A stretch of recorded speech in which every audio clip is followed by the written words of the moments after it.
tanggal 14 Juni 2022 pukul. Sesosok mayat perempuan ditemukan mengapung di pinggir Sungai Pidada, Kecamatan Rawajitu Selatan, Tulang Bawang pada Rabu sore. Bukan target, Pak. Bukan. Jenazah kemudian dievakuasi oleh petugas SAR dan Polairut Tulang Bawang ke rumah sakit.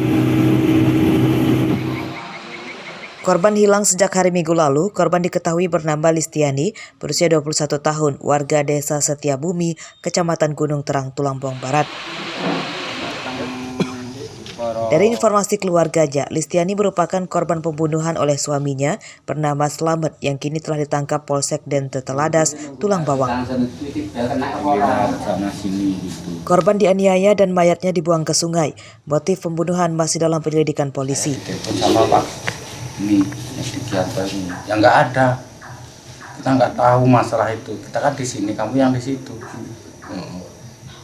Kalau nggak percaya ini akan Pak Sultan masih di sini, suruh ngecek aja apa ini. Ya cuman gitu, masa bener gitu. Iya Pak De, ini nggak ada. Terus gimana Pak De? Ya aku nggak mau tahu, saya kan bilang gitu. Setahu saya anak saya itu sehat, ya sehat. Jenazah dimakamkan di TPU dekat rumah orang tuanya di Tulang Bawang Barat. Keluarga korban meminta tersangka dihukum seberat-beratnya. Mustaqim melaporkan dari Tulang Bawang.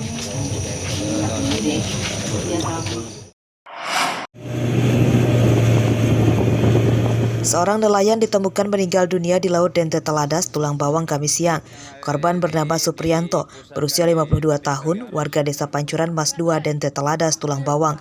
Jenazah ditemukan mengapung berjarak sekitar 400 meter dari lokasinya tenggelam. Korban hilang sejak hari Selasa lalu. Perahu yang digunakannya terbalik akibat dihantam ombak tinggi. Telah ditemukan korban pukul 15.30 jauh titik penemuan korban sekitar 400 meter dari titik kejadian. Sementara korban dievakuasi langsung ke rumah. Jenazah kemudian dibawa ke rumah duka dengan mobil ambulans. Petugas SAR mengimbau para nelayan dengan perahu kecil tidak melaut terlalu ke tengah karena Laut Dente Teladas sedang dilanda ombak tinggi hingga lebih dari 3 meter. Arsadi Saputra melaporkan dari Tulang Bawang.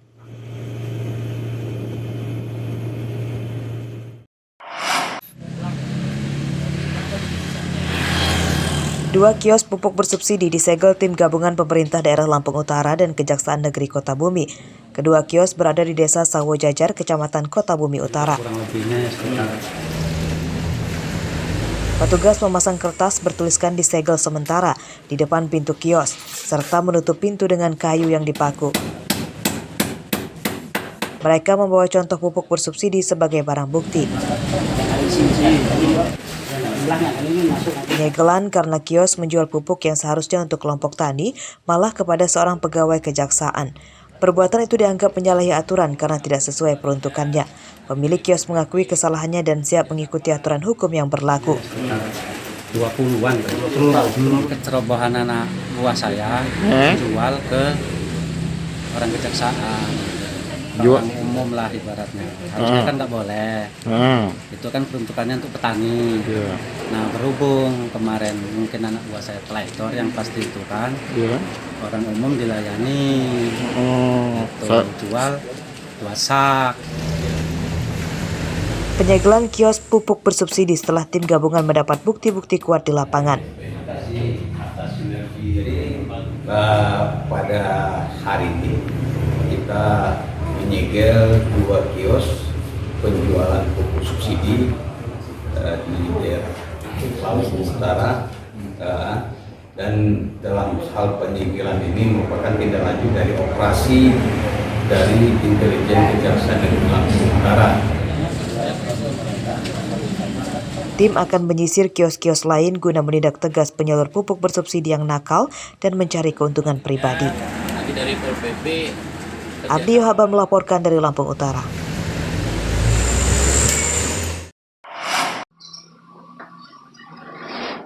Inilah detik-detik pencurian mobil di salah satu rumah di Rajabasa, Bandar Lampung pada awal Juni lalu. Pencurian terekam CCTV yang terpasang di rumah tetangga korban. 2 pekan buron, pencuri berhasil ditangkap di Medan, Sumatera Utara. Tersangka bernama Rio Saputra, berusia 22 tahun, warga Lampung Tengah yang merupakan asisten rumah tangga korban. Ia menyamar bekerja agar leluasa mencuri mobil berikut STNK dan BPKB-nya.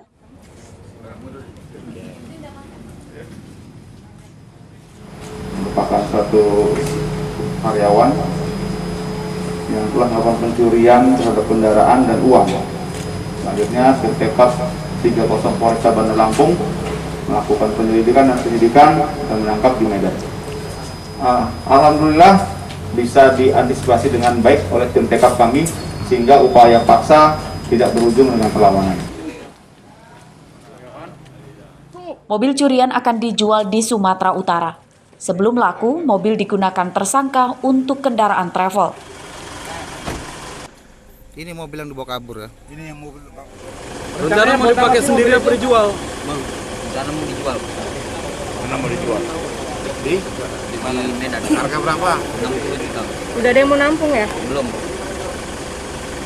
Berapa hari perjalanan ke sana itu? Berapa hari?